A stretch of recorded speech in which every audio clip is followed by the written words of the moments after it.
Un hombre es interrogado por la policía en Gloucester, Inglaterra. Se le pregunta por qué sus hijos afirman que su hermana está enterrada en el patio de su casa. Él niega las acusaciones y expresa que lo mejor sería olvidarlo. Sin embargo, la policía local tiene serias dudas. Deciden entonces excavar la propiedad del sospechoso. Es en ese momento cuando el hombre cambia de actitud. Pide hablar con los detectives y les dice textualmente: es mejor que me lleven a la estación. Yo acabé con la vida de mi hija, pero no están excavando donde deben. Los detectives quedan profundamente sorprendidos. Ya en la sala de interrogatorio, el hombre se sincera. Confiesa que en su patio hay otras dos personas enterradas, su amante y la amiga de esta. La revelación alerta de inmediato a los policías, quienes amplían el radio de búsqueda. Ya no solo excavarán el patio, sino que también levantarán todo el concreto del resto de la propiedad, especialmente en la zona del sótano. El hombre al principio asegura que no hay problema, pues ya les ha contado toda la verdad y no encontrarán ningún cuerpo más. Sin embargo, minutos después, entrega una nota escrita en papel donde revela que dentro de la casa enterró a 6 mujeres más. Absolutamente todos en la estación quedan impactados. Lo cierto es que este es un caso de 12 asesinatos en serie ocurridos entre las décadas de 1960 y 1980 en Inglaterra. La pregunta que surge a raíz de este crimen es ¿cómo inició todo esto? Para entenderlo, debemos retroceder en el tiempo. Capítulo 1. Fred. Todo empieza el 24 de febrero de 1994 en una sala de interrogatorio. A un sujeto se le pregunta su nombre completo y responde: me llamo Frederick Walter Stephen West. De inmediato se le consulta por su lugar de residencia y señala que vive en la calle Cromwell número 25. Minutos después, la detective Savage le informa que están procediendo a excavar el patio de su casa, ya que al parecer su hija lleva varios años desaparecida y existen fuertes sospechas de que podría estar enterrada en ese lugar. La noticia parece haber llegado rápidamente a los oídos de la prensa, por eso el diario Citizen envía una de sus corresponsales, Rachel Carlile, hasta la residencia. Ya en la casa, Rachel nota que varios policías están levantando las losas del patio trasero, por lo que les pregunta ¿qué están buscando? Los agentes no responden, entonces el fotógrafo del diario toma una foto y se retira del lugar junto a Rachel. Pero ¿cómo es que la policía consiguió esta información? Según el agente policial Russ Williams, en un primer momento la policía logró reunir una serie de datos gracias a la escuela donde estudiaban los hijos de Fred y al servicio social encargado de la familia. A través de esta información descubrieron que Fred estaba casado con una mujer llamada Rose y que tenían 10 hijos. Algunos eran fruto de la relación entre ambos, mientras que otros provenían de relaciones pasadas. Curiosamente, los hijos más pequeños estaban bajo la custodia del servicio social y esa era la razón por la que habían sido separados de sus padres. Además, asistían a la escuela y fue precisamente en ese entorno donde todo comenzó.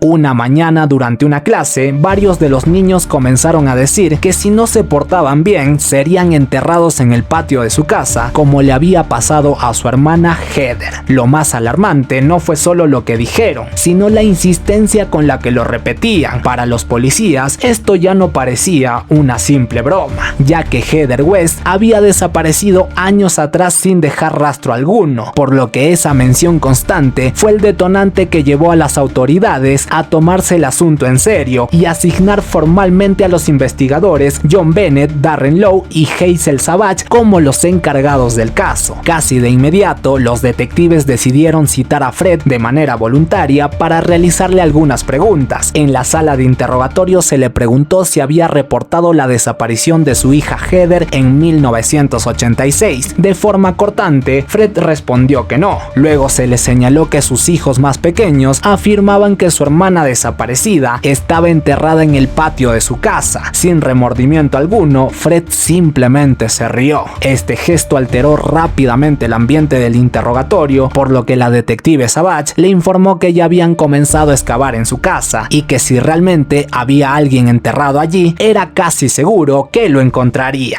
Ahora nos trasladamos al 25 de febrero de 1994, un día después de que comenzaran las excavaciones. La prensa local y los ciudadanos de Gloucester ya están al tanto de que se está buscando una niña desaparecida hace 8 años. Sin embargo, la periodista Rachel va un paso adelante. Tras realizar su propia investigación, descubre que la niña en cuestión es Heather, la hija de Fred y Ross West. De inmediato Rachel llama a la policía para confirmar la información, pero intentan desviar el tema. Sin embargo, poco después terminan admitiéndolo. Rachel publica la noticia en el diario y pronto más periodistas locales llegan a la casa número 25 de la calle Cromwell. Las entrevistas con los detectives comienzan, pero parece que hasta ese momento los agentes solo han encontrado huesos de animales enterrados en el patio, lo que sugiere que Heather no está allí. Sin embargo, todo cambia cuando Fred llama a los detectives Darren Lowe y Hazel Savage. Una vez dentro de la casa, Fred les dice: es mejor que me lleven a la estación. Yo acabé con la vida de mi hija, pero no están excavando donde deben. Los detectives no pueden creer lo que escuchan. Fred acaba de confesar su crimen sin inmutarse. Minutos después se le designa un abogado de oficio,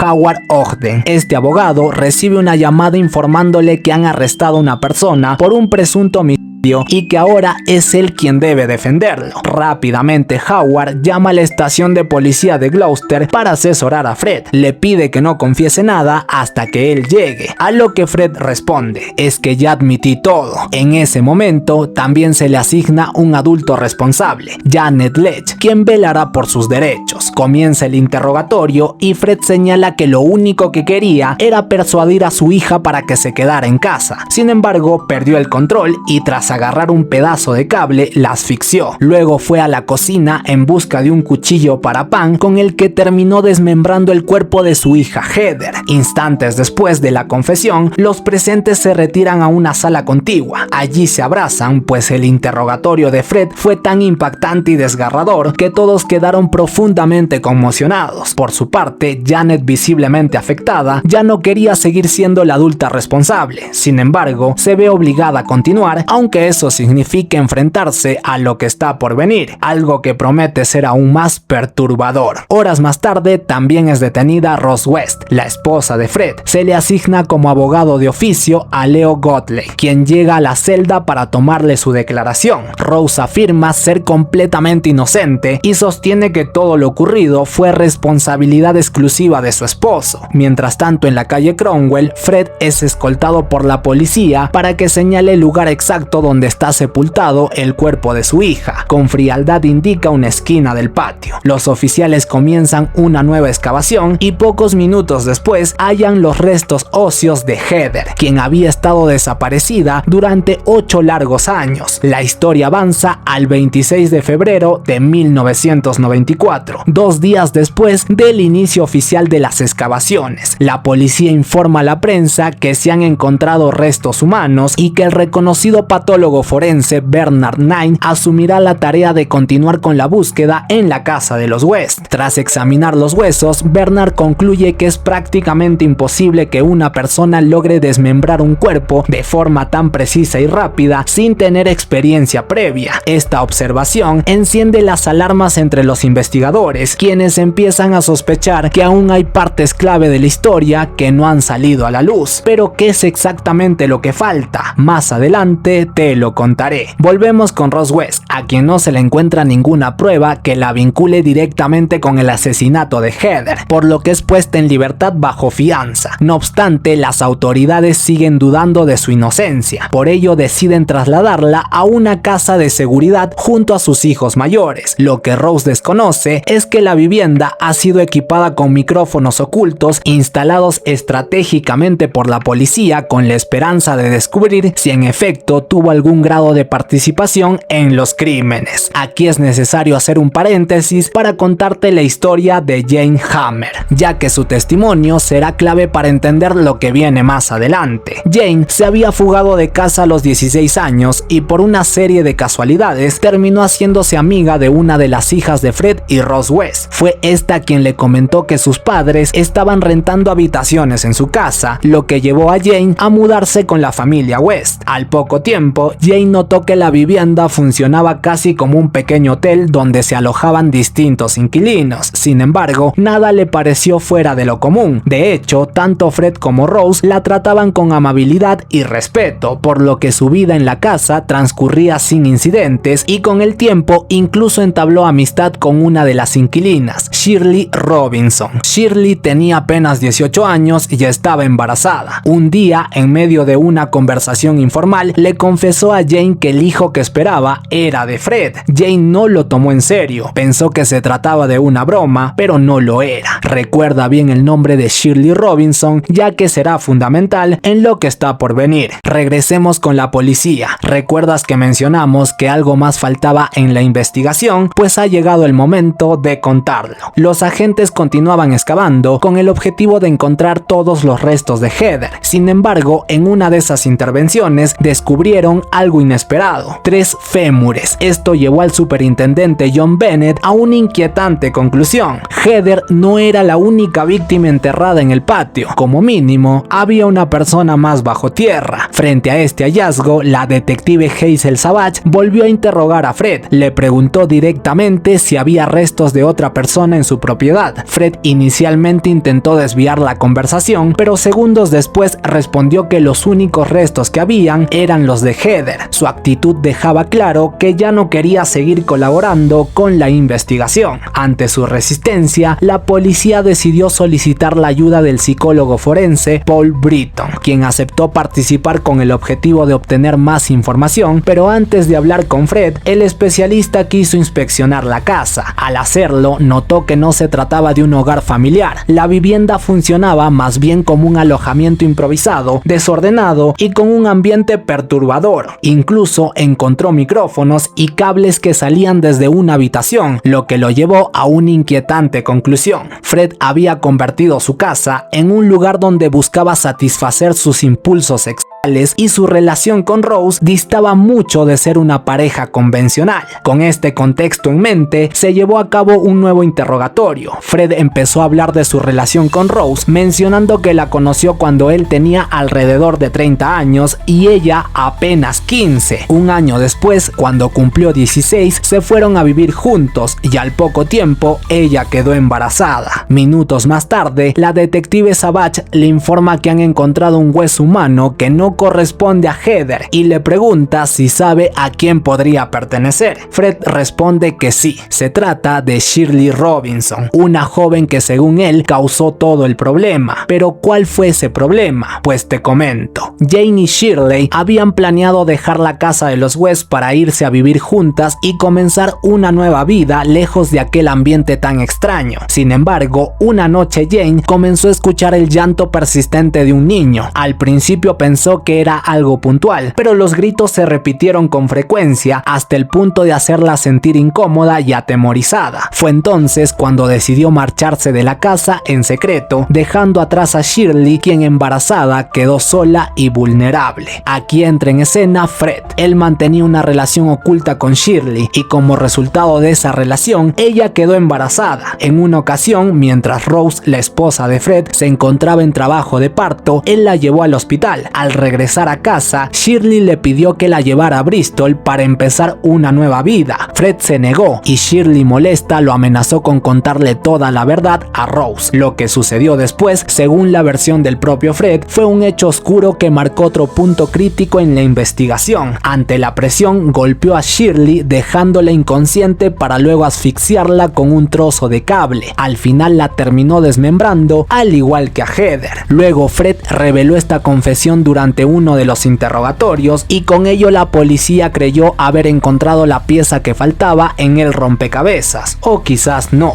porque minutos después Fred empezó a ponerse visiblemente nervioso y dijo algo que desconcertó a todos. En ese momento fue cuando me di cuenta de que ya eran 3. Unos segundos después intentó corregirse. Perdón, son 2, no 3. Los asistentes en la sala de interrogatorios intercambiaron miradas llenas de dudas. La impresión era clara. Fred no solo estaba ocultando más información, sino que probablemente había más víctimas de las que había admitido. Fue entonces cuando inesperadamente añadió: quiero mostrarles dónde están enterradas las tres. La detective lo detuvo y le preguntó con firmeza: cuando dice las tres, ¿a quiénes se refiere? Fred respondió sin rodeos: a Heather, Shirley y a la amiga de Shirley. La amiga de Shirley. ¿Quién era esa tercera víctima que nadie había mencionado hasta ahora? Pues déjame que te cuente. Se llamaba Allison Chambers. Era una joven de carácter fuerte, considerada rebelde por quienes la rodeaban, lo que llevó a que las autoridades la colocaran bajo custodia del gobierno. La separaron de su familia y fue enviada a Gloucester cuando apenas tenía 16 años. Meses después, Allison decidió escapar del servicio social y en 1979 le envió una carta a su madre en la que intentaba tranquilizarla. Decía que estaba viviendo con una familia sencilla, que la trataban bien y que se había convertido en la niñera de sus hijos. Pedía que no se preocupara, asegurando que todo estaba en orden. Lo que Allison no sabía, y que cambiaría su destino para siempre, era que esa familia sencilla no era otra que los West. Inmediatamente nos transportamos al momento exacto en que Fred es llevado bajo custodia a su casa para que indique en qué parte del patio se encuentran enterradas las otras dos víctimas. Con total frialdad señala los lugares donde dice haberlas ocultado. Luego afirma que pueden remover toda la casa si quieren, pero que no encontrarán más cuerpos. Esta declaración llega rápidamente a oídos de Rachel Carlile, la reportera que ha estado siguiendo el caso desde el principio. No pierde tiempo y publica la noticia en el diario. Es entonces cuando el caso da un giro. Deja de ser la historia de un padre acusado de acabar con la vida de su hija para convertirse en el caso del asesino